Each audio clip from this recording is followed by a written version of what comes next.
안녕하세요. 국어 가르치는 수지쌤입니다. 네, 이번 시간에는 최윤의 회색 눈사람에 대해서 같이 공부해 보도록 하겠습니다. 자, 이 회색 눈사람은요, 1970년대 문학이고요. 1970년대를 배경으로 하고 있어요. 네, 물론 이거는 1990년대가 사실 현재고요. 현재고 이거는 이 1970년대였던 과거를 회상하는 구성이에요. 자, 이렇게 1970년대를 지나서 이 사건이 다 끝나고 난 한참 후 20년이 지난 1990년대의 과거를 회상하는 구성으로 되어 있는데, 이런 문학을 우리는 후일담 문학이라고 해요. 후일담 문학. 네, 이 후일담 문학은요, 보통은 이런 거예요. 막 민주화 운동을 하잖아요. 1970년대는 독재 정권, 그죠? 군사 독재 체제이기 때문에. 근데 이 군사 독재 체제 하에서 민주화 운동을 했던 그런 인물들이, 그게 다 끝나고 나서, 이제 민주화가 다 이루어지고 나서, 그 과거를 회상하면서, 그때 일을 기억하는 형식으로 되어 있는 문학이 바로 후일담 문학이라고 할 수 있습니다. 자, 그러면, 자, 이 전체적인 줄거리 좀 아셔야 되는데요. 네. 제가 일단 간단하게만 좀 이야기를 할게요. 이거를 알고서 이걸 읽어야 굉장히 이해하기가 쉽습니다. 자, 여기서 주인공은요, 강하원이라는 40대 여자예요. 40대 여자입니다. 네, 그런데 이 강하원이라는 40대 여자는 어떤 생활을 하고 있냐면, 어떤 언어학을 연구하는 그 교수의 조수로 일하면서, 그 서울에 이제 그 도서관에 가서 자료를 찾아오는 그런 조수 역할을 합니다. 네, 그런데 얘가 도서관에 갔는데, 자료를 찾으러, 네, 도서관에 갔는데 신문을 보게 됩니다. 근데 그 신문에서 어떤 내용이 나오냐면, 강하원이라는 여자가 뉴욕에서 아사 한 채 발견했다고. 그러니까 강하원이라는 이 동명의 여성이, 한국인 여성이 외국에서 아사 한 채로 발견된다. 아사가 뭐예요? 굶어 죽는다고. 굶어 죽었어. 아무튼 이렇게 아사 한 채로 발견됐다는 그 신문 기사를 보고, 이 강하원이라는 여성은 이 1970년대인 과거를 회상하게 됩니다. 그럼 이제 이 과거를 회상하게 되는데, 그러면 이 동명의 강하원이라는 이 여성과 뭔가 관련이 있는 과거예요. 자, 볼게요. 나는요, 대학생 때, 1970년대가 대학생이었는데, 대학교 등록금도 없어가지고, 그 이모의 돈을 훔쳐가지고, 등록금과 입학금을 해결을 했어요. 근데 이제 계속 대학교를 다녀야 하기 때문에 그 돈이 필요하잖아요. 그래서 뭐 아르바이트를 한다거나, 아니면 자신의 그 책을 막 파는, 그런 교재를 파는 그런 일을 해서 등록금을 벌게 됩니다. 그러다가 나는 안이라는 남자를 알게 돼요. 근데 이 안이라는 사람은 그 이 민주화 운동을 하던 어떤 지하 조직의 일원이에요. 그래서 이제 나는 이제 이 안의 도움으로 인쇄소에서 일을 하게 됩니다. 인쇄소에서. 근데 이제 이 인쇄소는 일반적인 인쇄소는 아니고요. 어떤 민주화 운동을, 그러니까 얘네가 했잖아요. 1970년대는 뭐 민주화 운동에 관한 서적이라든지 자유, 민주주의 이런 거에 대해서는 금기시했단 말이에요. 그쵸? 그래서 뭐 책을 읽는 것도, 그죠? 네. 그런 금지서적, 불온서적 이런 게 있었단 말이에요. 그래서 얘네들은 이 인쇄소에서 막 번역을 해요. 외국 그런 뭐 민주화 운동을 하는 민중운동가의 책을 뭐 번역하고요. 그리고 이거에 대해서 인쇄를 해서 뭐 다른 학생들에게 뭐 돌리거나 이런 일을 합니다. 그럼 보세요. 아는 이 일을 왜 해요? 아는 신념으로 하는 거죠. 신념으로. 그쵸? 근데 나는 왜 해요? 나는 등록금을 벌기 위해서요. 그죠? 등록금을 벌기 위해서. 그러니까 목적이 달라요. 그렇기 때문에 나는 이 안이 속한 이 조직에 들어가고자, 그러니까 어떤 심정적으로 동조를 하고 나도 그런 소속감을 느끼고 싶다라고 생각하는데, 결국에는 나는 그 완전히 동조하지 못하고 좀 이렇게 겉돌게 됩니다. 그래서 이제 안이 나에게 배려를 해줘요. 뭐 내가 등록금을 좀 도와줄게, 뭐 이런 얘기를 한단 말이에요. 그럼 나는 아주 그게 자존심 상하는 거예요. 어떤 상황인지 알겠죠?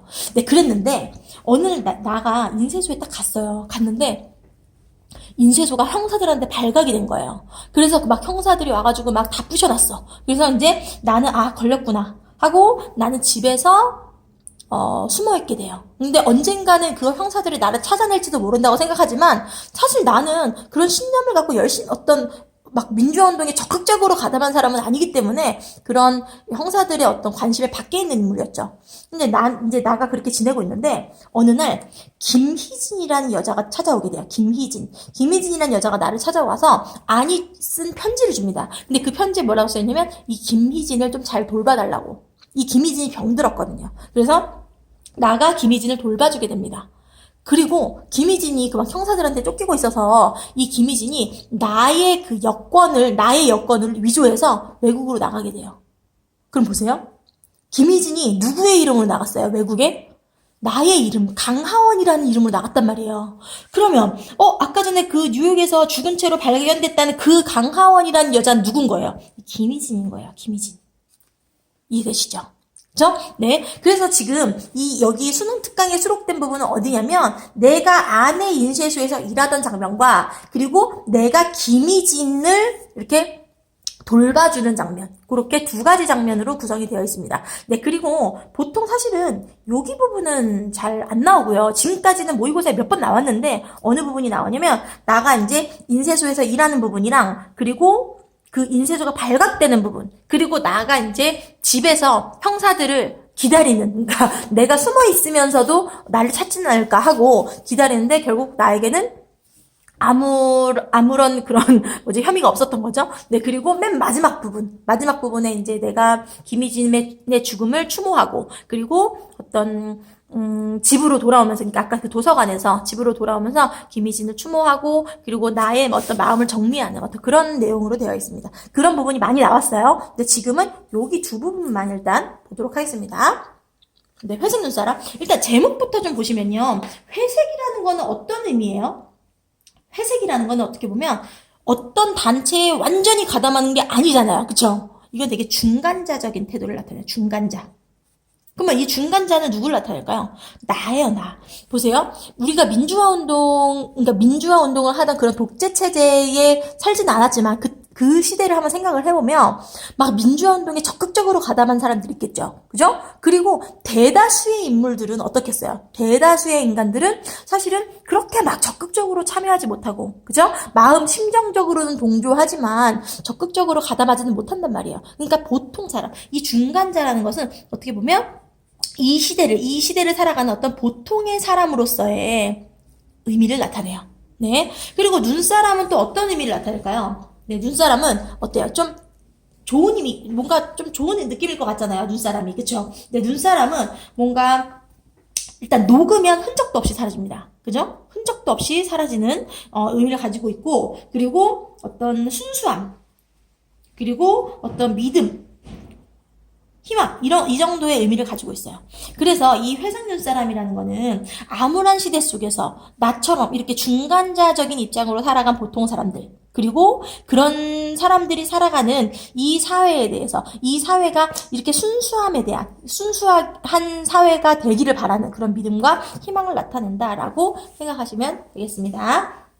자, 그러면 처음부터 한번 보도록 할게요. 첫 장면은 나와 안이 인쇄소에서 작업을 하고 있는 상황이에요. 나와 안이 인쇄소에서 작업을 하는데 얘네들의 작업은 낮에 이루어질까요? 밤에 이루어질까요? 밤에 이루어집니다. 왜? 은밀하게 진행돼야 되니까. 그쵸? 얘네가 지하 조직이잖아요. 그쵸? 네, 그래서 자정이 지나면, 시간적 배경은 밤이구나. 그쵸? 그리고 공간적 배경은 인쇄소구나. 라는 거 일단 이해하고 넘어가시면 됩니다. 자정이 지나면 바람도 차지는 모양인지 허술한 창 밑으로 쌩쌩 바람이 들이쳤다. 이 인쇄소의 어떤 그런 상황은 굉장히 열악했구나. 나는 난로의 문을 조금 열어두고 그 옆에 의자를 놓고 교정쇠를 무릎 위에 놓고 앉았다. 아니, 지나치는 말투로 물었다. 내가 안을 만난 지 111일이 지나가려 하고 있는 저녁에 처음으로 한 반말이다. 보세요. 그럼 그 전까지 나에게 안은 반말을 하지 않았어요. 그쵸? 그러니까 약간 나와 안의 관계가 뭔가 어떤 친밀함의 관계는 아닌 거죠. 그죠? 일상적인 어떤 그런 친밀함의 관계는 아니에요. 강량은 여기 일에 깊이 연루되지 말고 일찌감치 손을 떼는 게 어떻니? 이렇게 말했어요. 왜요? 이 일은 너무 위험한 일이니까. 그쵸? 그러니까 이거는 나의 안위를 걱정해주는 아내 말입니다. 그쵸? 네. 그다음에 나는 아내 말을 어떻게 해석해야 할지 좋을지 몰라서 그를 멍하니 쳐다보았다. 자, 보세요. 만약에 내가 그냥 이 아내 도움을 안 받아도 되는 어떤 그런 상황이면 이 말이, 나를 걱정하는 말이구나라고 생각할 수도 있지만 나는요, 지금까지 아내에게 어떻게 돈을 받고 일을 하는 상황이란 말이에요. 그리고 나는 이 안에 어떤 그 안이 포함된 그 조직에 적극적으로까지는 아니지만 아무튼 내가 동조하기를 바래요. 동조하기를 바라는데 그들에게 나는 그런 존재가 아닌 거예요. 그럼 나는 어떤 감정을 느끼겠어요, 여기서? 뭔가 자격지심 같은. 그죠? 난 자격지심을 유발합니다. 나의 자격지심을 유발해요. 이해되시죠? 그죠? 그러니까 나는 저기에, 나도 같이 열심히 하고 싶은데, 나를 자꾸 떼놓으려고 하잖아요. 그쵸? 네. 나는 아내 말을 어떻게 해석해야 할지 몰라서 그를 멍하니 쳐다보았다. 그는 쓰는 일을 멈추지도 않은 채였다. 나는 그의 말을 괴념치 않기로 하고 다시 교정지로 시선을 돌렸다. 학교도 계속해야 할 거고, 그 다음엔 안정된 직장도 가지고, 시집도 가야 할 거고, 그러니까, 이런 위험한 일에 연루되지 말고 너 뭐해라. 그냥 어떤 일상적인 생활, 그죠? 일상적인 생활이 불가능할 것이다. 너가 만약에 계속 이런 일을 한다면 일상적인 생활을 해라 라는 이야기예요. 평소 같으면 한 사람에 대한 결정적인 평가절하로 연결될 이런 진부한 말이 고개를 돌린 그의 어두운 표정 때문인지 의도적인 모욕으로 들렸다. 나를 떼놓으려고 하는 의도적으로 모욕으로 들렸다. 그러면 일이 터진 다음에는 곤란할 거야. 그러니까 이게 발각되고 나면, 이 일이 발각되고 나면 너 일상적인 생활 하기 어려울 거야. 그는 내 쪽으로 돌아 앉았다. 난로불이 막 활활 일기 시작했고 열기가 얼굴로 올마드붙는 듯해서 나는 의자를 뒤로 당겼다. 그렇다고 아니 농담을 하고 있다고 생각되지 않았다. 굉장히 진지했거든요. 피로로 인해 그의 얼굴의 요철이 더욱 분명하게 드러날 뿐이었다. 어쩌면 한 사람의 얼굴이 저렇게 달라 보일 수 있을까? 난생 처음 보는 사람과 한밤중에 마주 앉은 것처럼 나는 그를 뚫어지게 쳐다봤다. 내가 하는 말을 불쾌하게 들으면 안 돼. 왜? 난 너를 걱정해서 하는 말이야. 네? 그 다음에 그 정도로 자신 없는 일에 왜 매달려요, 선생님은? 지금 이거 뭐예요? 내가 반발하는 거야, 지금. 응? 그렇게 자신이 없어요? 그렇게 자신이 없는 일에 왜 매달려요? 라고 이제 내가 반발했어요. 지금 나는 나에 대한 말을 하고 있는 게 아니야. 언젠가 가까운 미래에 좀 더 자신 있는 사람이 많이 생기기를 바라기 때문이겠지. 응? 우리는 잠시 침묵했다. 안과 나의 대화의 내용과 관계없이 나는 그와 한밤중에 이 드문 속살거림이 한편으로는 오래 지속되길 바랐고, 왜? 나는 안과 계속 대화를 하고 싶어요. 왜? 나는 안에 대해서 호감을 가지고 있거든요. 근데 한편으로는 그가 어서 저 피곤하고 지쳐 시든 얼굴을 다시 원고지 위로 돌려줬으면 좋겠다고 생각했다. 왜? 이런 상반된 마음의 이유는 뭘까요? 내가 안에 대한 호감 때문에 계속 대화를 하고 싶지만 이 대화 주제에서는 벗어나고 싶다는 거예요. 이해되시죠? 지금 나를 떼놓으려고 하는, 그죠? 이런 대화 주제에서는 이렇게 그만두고 싶다라는 상반된 마음입니다. 어딨지? 그 다음에 그는 책상 쪽으로 돌아앉으면서 말했다. 어떻든 이번 일이 끝나면 당분간 집에서 내가 연락할 때까지 기다리는 게 낫겠어. 이렇게 얘기했어요. 네. 네, 그래서 이제 숨어 지내라는 거죠. 그죠? 숨어서 지내라.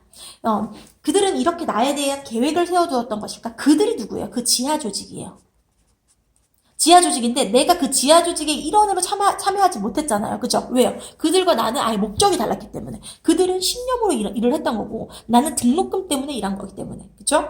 나는 그들은 이렇게 나에 대한 계획을 세워두었던 것일까? 하기는 신원도 색깔도 불분명한 나 같은 애가 처치곤란은 하겠지. 지금까지 같이 일을 해오면서도 어떤 더 분명한 증거를 그들은 원한 것일까? 아는 부드러운 목소리로 덧붙였다. 미리 등록금은 조금 도와주지. 이거는 어떻게 보면 아내 배려잖아요. 그죠? 그러니까 일이 터지기 전에 일단은 너에게 등록금을 미리 좀 줄게. 경제적인 어려움을 좀 내가 도와줄게 라고 얘기한 거예요. 근데 나에게는 어때요? 이런 등록금이라는 이 말에 나는 너무 자존심이 상하는 거예요. 그죠? 자존심이 상했어요.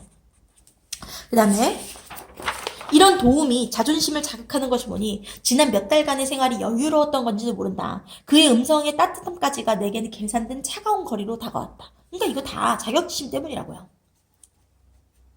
안 선생님, 나에 대해서 걱정하지 마세요. 조만간 나는 이 나라를 떠날 예정이에요. 여권 절차도 벌써 마쳤고요. 네, 이거 다 뭐예요? 얘가 지금 소외감을 느끼는 거잖아요. 그쵸? 이 소외감을 느끼는 상황에서 반발 심리로 이게 작용한 거죠. 그죠?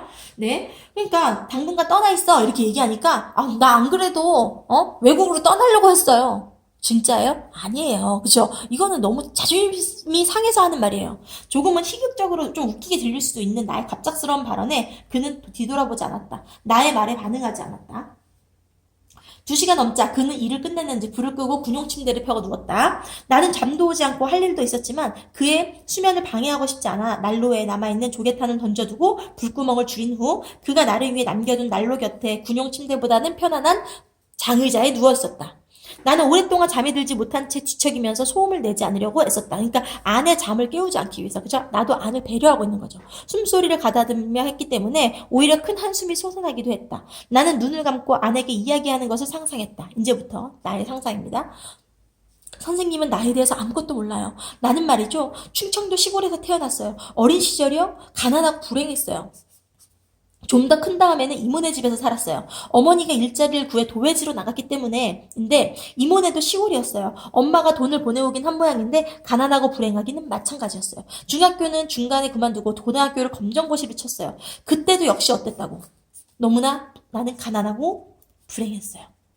모든 것이 내가 거쳐온 짧은 시간들이 이렇게 생소할 수가 없어요. 내가 알고 싶은 건 말이죠. 나만 이렇게 느끼는 건지 아니면 다른 사람도 조금쯤 그렇게 느끼는 건지. 자, 이거 어때요?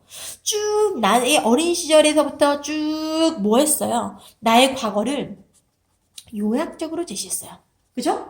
나의 과거, 가난하고 불행했던 과거를 요약적으로 제시하고 있어요. 네, 그 다음에 내가 모든 것이 이렇게 생소할 수가 없어요. 내가 알고 싶은 건 말이죠. 이렇게 나만 느끼는 것인지 아니면 다른 사람들도 그렇게 느끼는 것인지 하는 거예요. 예를 들어서 안 선생님은 전혀 그럴 것 같지 않은데, 그런 것 같지 않은데 어떠세요? 아내 고른 숨소리와 뒤척임을 들으면서 나는 잠이 들었다. 이거 다 나의 상상이에요. 한밤중 누군가가 목까지 담요를 끌어다가 가볍게 눌러지는 것을, 그리고 그 동일한 손이 나의 움푹 들어가고 까칠한 뺨을 살짝 스치는 것을 멀리 마치 먼 과거의 꿈처럼 느끼면서 나는 깊고 짧은 잠에 빠져들었다. 잠 속에서 나는 오랫동안 흐느껴 울었던 것 같다. 됐죠? 그죠? 그러니까 나는 어때요? 지금 이런 그 어두웠던 과거, 그리고 지금 여전히 현재도 혼란스럽잖아요, 나는. 그죠? 그래서 어떤 그런 안타까움 때문에 울었던 것 똑같다. 그러면 여기에서 뭐 담요를 끌어다가 눌러주고 그리고 나의 뺨을 살짝 스치는 이거 누굴까요? 분명히 아니겠죠. 그죠? 이것까지는 이걸 이렇게 생각하면 모르겠지만 어쨌든 아는 나에 대해서 배려를 보여주었고 이렇게 나를 아꼈던 거는 같아요. 그쵸? 그 다음에 중력 부분의 줄거리. 책 발행을 앞두고 난장판이 된 인쇄소를 봐봐. 이 인쇄소가 어때요? 발각됐어요. 형사들에게 발각됐어요. 내 발견한 나는 일이 틀어졌다고 생각하고 자리를 피한다. 집에서 동료의 연락을 기다리던 나에게 김희진이 찾아와 단체의 주요 인물인 그녀의 도피를 도와달라는 아내 편지를 전달한다. 됐죠? 이제 이제 나에게 이 김희진이라는 여자를 부탁하게 됩니다. 자, 그러면요. 자, 보세요. 나는요, 아주 과거에는, 어렸을 때에는 어때요? 가난하고 불행했다 그랬죠? 그죠? 그런데 지금 여기 그 인쇄소에서 일을 할 때, 내가 인쇄소에서 일을 했던 어떤 20대 때는 어땠어요? 되게 나는 좀 소극적이었어요. 그러니까 현실 인식은 하고 있지만, 적극적으로 가담은 안 했단 말이에요. 그죠? 되게 소극적인 태도로 일관했어요. 계속 나는 기다리기만 하잖아요. 그죠? 동료들의 연락을 기다린다거나, 시키는 일만 한다거나. 소극적 태도였어요. 그런데 이제 인쇄소 일을 하면서 내가 조금 희망을 발견하게 됐어요. 어떤 희망? 내가 이렇게, 어떤 신념을 가지고 살 수도 있겠구나. 근데 이 희망은 그들에게서 본다면 얘는 그렇게 강한 신념을 가지고 있는 사람은 아니었던 거죠. 그죠? 네, 그랬는데, 어쨌든 그래도 조금 소극적이었어요. 근데 이제 내가 김희진을 이제 도피를 해주게 됩니다. 이제 보살피게 돼요. 자, 이제 한번 뒷부분 볼게요. 짧고 정확한 내용을 전달하는 사무적인 편지였다. 나는 아내 그런 편지를 오래 들여다보았다. 이것이 정말 아니 쓴 편지인가? 확실히 아내 글씨였다. 그는 내게 이런 부탁을 할 권리가 있는가? 있었다. 지금 여기 어때요? 자문자답의 형식으로 돼 있죠. 그죠? 지가 묻고 답하고 그리고 묻고 답하고. 왜? 근데 이거에 대해서는 내가 대답을 할 수가 없었다. 네, 자문자답의 형식으로 되어 있다. 그러니까 이거는 어떤 되게 고백적이고, 그죠? 독백적인 그런 어조로 되어 있구나라는 거예요. 아는 다른 식의 편지를 쓸 수 있지 않았을까? 이게 무슨 말이에요? 지금 아는 되게 사무적인 편지를 보냈단 말이에요. 그쵸? 근데 내가 이걸 보고, 아니, 좀 더 나한테 부드럽게 부탁할 수 있지 않을까? 라는 생각을 했어요. 그러나, 만약 다른 식의 편지를 썼더라면 나는 정말 위로받을 수 없을 정도로 상처를 받았을지도 모른다.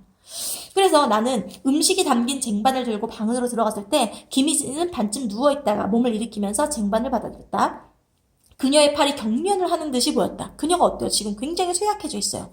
우리는 침묵한 채 식사를 끝냈다. 아주 오래전에 이처럼 무겁게 내려앉은 늦은 밤, 침묵 속에서 앞에 앉아있던 피로에 지친 얼굴을 조심스럽게 바라보면서 식사를 하던 때가 있었다. 자, 이 아주 지금 내가 김희진과 식사를 하는데 그 상황에서 나는 뭘 떠올리냐면 아주 오래전에 누구와? 엄마와 그 힘든 노동에 찌들었던 그 엄마와 피로와 노동에 찌들었던 그 엄마와 함께 마주 앉아서 식사를 하던 그런 과거를 떠올리게 돼요. 상 반대편에는 일에서 돌아온 피로를 화장으로 숨긴 엄마가 있었고 상의 이편에는 기껏해야 8, 9의 내가 있었다. 그러나 김희진은 그때 저편에 앉아있던 얼굴과는 성질이 다른 피로를 내보이고 있었고 그 얼굴에서는 발견되진 않던 웬만한 피로로는 꺼지지 않게끔 질기 가까운 느낌을 주는 특수한 빛이 있었대요. 자, 보세요. 엄마와의 공통점은 어때요? 지치고, 그죠? 피곤한 그런 얼굴이에요. 근데 차이점 뭐예요? 김희진에게는 그런 피로로는 꺼지지 않게 하는 특수한 빛이 있다. 근데 이 특수한 빛은 뭘 상징할까요? 그 김희진의 신념이겠죠. 신념.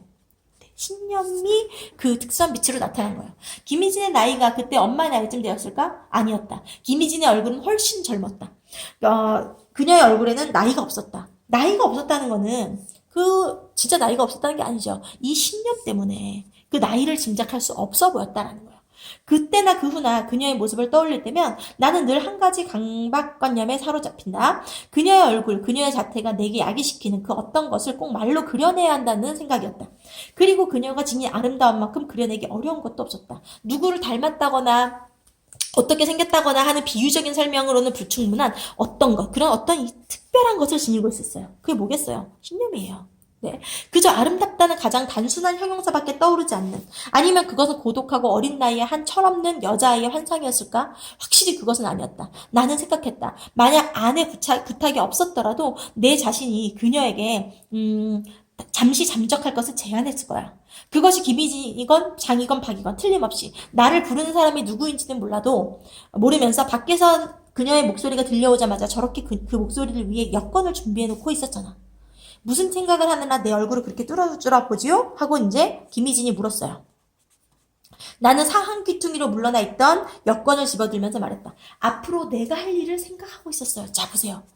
지금까지는 내가 시키는 일만 했잖아요. 그쵸? 부탁하면 들어주고, 그리고 뭐 번역하라 그러면 하고, 시키는 일만 하는 어떤 소극적인 자세로 내가 일관했단 말이에요. 근데 어때요? 이제 그런 수동적이고 소극적인 태도에서 벗어나서 나는 뭘 하겠다는 거예요. 이제 스스로 내가 할 일을 찾아서 하겠다라는, 뭔가 적극적이고 능동적인 적으로 행동하겠다는 어떤 성장한 모습을 보여주는 거예요. 성장한 모습. 내가 할 일을 생각하고 있었어요. 김희진은 밥상 너머로 두 손을 내밀었다. 나는 말없이 뜨겁게 열이 올라있는 그녀의 손을 잡았다. 그녀의 손이 가볍게 힘을 주어왔다. 나는 손을 빼 이번에는 나의 손으로 그녀의 손을 감쌌어요. 그쵸? 이거 어때요? 남을 나의 의사로 적극적으로 남을 돕는 그죠? 그런 나의 모습을 보여주고 있죠. 그러니까 나는 정신적으로 성장한 것이다라는 거예요. 나는 끝내 그녀와 안과의 관계에 대해서는 묻지 않았다. 이건 어때요? 이 상대에 대해서 내가 배려를 하는 거죠. 그죠? 배려하는 성숙한 태도를 보여줘. 난 너무 궁금했거든요. 그녀와 이 김희진과 아내 관계가. 나는 아내에게 호감을 가지고 있었기 때문에. 그런데 나는 물어보지 않았어요. 그죠? 그러니까 어떤 이런 성숙한 태도를 보여주고 있다. 이해되셨죠? 네. 그래서 이 소설을 다시 한번 정리를 하면 일단 시점부터 얘기해볼까요? 시점은 1인칭 주인공 시점이죠.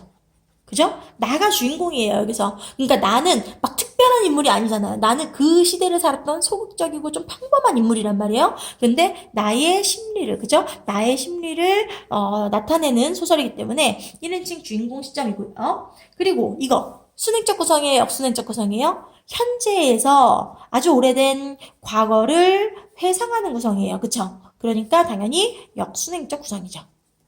아까 전에 후일담 문학이라는 이야기를 했어요. 후일담 문학. 네. 그리고 나는 주도적인 인물이 어떤 일에 대해서 주도적인 인물이에요? 주변적인 인물이에요? 나는 주변인이죠. 그죠? 주변적인 인물입니다. 네, 주변인입니다. 네, 그래서 이제 나는 어떤 그 인쇄소에서 일을 하긴 했지만 좀 함께하지 못하는, 그쵸? 네, 그러니까 완전히 동참을 하지는 못하는 그런 인물이었다라는 거.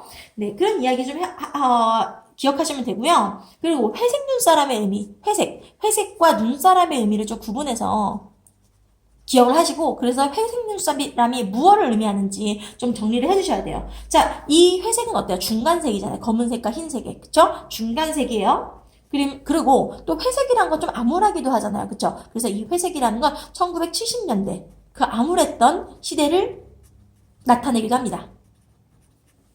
네. 그리고 나는 아까 중간자적인, 그죠? 그 민주화 운동을 하는 세력에 적극적으로 가담하지 않고 약간은 거리를 두고 있는 중간자적인 인물. 됐죠? 이게 회색이고요. 눈사람이 의미하는 게 뭐라고요? 그거는 되게 흔적도 없이 사라지는, 흔적이 없이 사라지는 보통 사람으로서의 의미. 그리고 어떤 이 내가 공동체의 일원으로 함께 만들어 나가는 어떤 순수함, 이 순수함에 대한 희망, 이 정도의 의미를 가지고 있어요. 그래서 회색 눈사람은 뭘 의미하느냐? 이거는 암울한 시대 속에서도 어떤 암울한 시대 속에서 함께 만들어 나가는 순수함에 대한 어떤 희망을 나타낸다. 네. 희망이에요. 그리고 이 눈사람 아까 보통 사람이라 그랬잖아요. 그죠? 그러니까 어떤 역사의 중심에 있지는 않지만, 그죠? 역사의 중심은 아니지만, 그 자체로서도 의미 있는 인생의 모습을 보여줘요. 네. 그래서 이런 정도를 정리를 하시면 될 것 같습니다. 그리고 또 어떤 이야기 할 수 있을까요? 아까 시점 얘기했죠? 그리고 시대가 1970년대, 그쵸? 네, 이 70년대의 삶을 90년대의 후일담 형식으로, 그죠? 후일담 형식으로 보여줬다. 이런 얘기 했었고요. 그리고 1인칭 주인공 시점이기 때문에 나의 내면 심리, 그죠? 나의 내면 심리가 굉장히 섬세하게 드러난다. 이런 얘기 할 수 있고요. 그리고 또 어때요? 과거에 내가 그 소외감을 느끼다가 수동적인 인물에서 나는 좀 더 배려하고 성숙하는 인물로 성장하는 모습을 보여준다. 이런 얘기도 나올 수 있고. 자, 그리고 여기서 약간 대조적인 소재가 나오는데 그들은 신념으로 일했죠. 그죠? 신념으로 일했는데 나는 어때요? 등록금 때문에 그들과 함께 했어요. 그쵸? 그래서 이 등록금과 신념은 좀, 대조적인, 그쵸? 대조적인 성격이고, 그리고, 등록금을 도와준다는 그 말은 나에게 어때요? 그래서 막 반발심을 불러일으켰죠. 자존심이 상하니까. 네. 그런 이야기를 할 수 있겠습니다. 네. 그리고 이제 내가 여권을 줬는데 그 여권으로 김희진이 외국에 나가게 되고, 그 외국에 나가서 한 20년이 된 지금, 현재, 김희진은 외국에서 죽게 되는 거죠. 그죠? 네. 그래서 맨 마지막에 나는 이제 그 고향 마을로 돌아와서 아이들과 함께 이렇게 눈사람을 만드는 그런 모습을 보여주는데 그 눈사람을 만들면서 하늘에 있는 어떤 그 김희진을 추모하게 돼요. 그래서 모든 사람이 이렇게 저마다 빛을 남긴다. 이렇게 이야기하고 끝나게 됩니다. 네, 그래서 여기서 나와 아내 관계, 나와 김희진의 관계, 요거를 이제 좀 정리를 해두시면 될 것 같습니다. 되게 정신이 없네요. 그죠? 네. 네. 내용이 너무 좀 난해하달까요? 그죠? 좀 복잡하죠? 네. 그래서 정리를 잘 하시면 될 것 같습니다. 네. 오늘은 여기까지. 안녕!